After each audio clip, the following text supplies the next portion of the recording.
Hello and welcome to Maths with Jacob. This lesson will focus on volume, capacity and mass worksheets.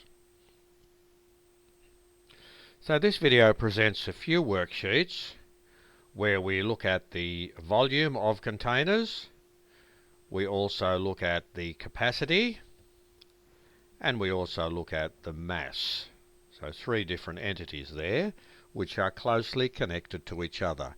Now we have had a lesson on this topic, so if you're not quite sure what to do, on the last slide there is a link, and if you go to that link and click on it, it will take you to the lesson and it will explain how to do all these examples. So let's have a quick look at them. Answer each of the following questions. So here we have a fish tank, and we have the three measurements of the fish tank. The three questions we have to answer are: what is the volume of the above tank? How much water does it hold?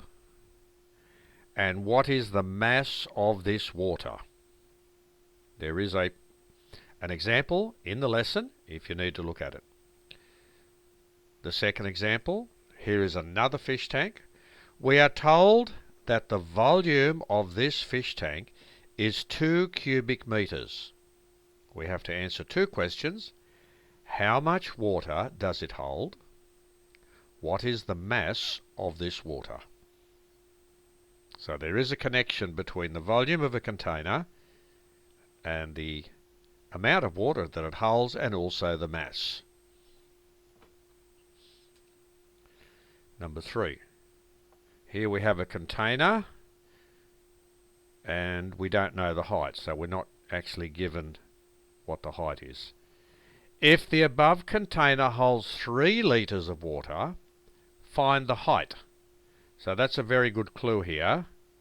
It holds 3 litres of water, so we have to find the height.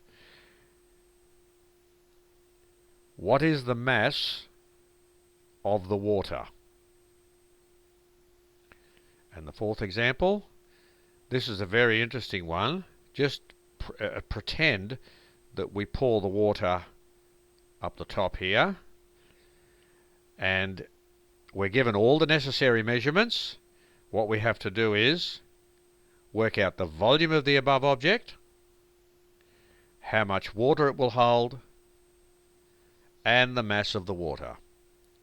So this video has given us a few worksheets where we can practice finding the volume of objects, and then we look at their capacity, and then we look at the mass of the capacity that we've worked out.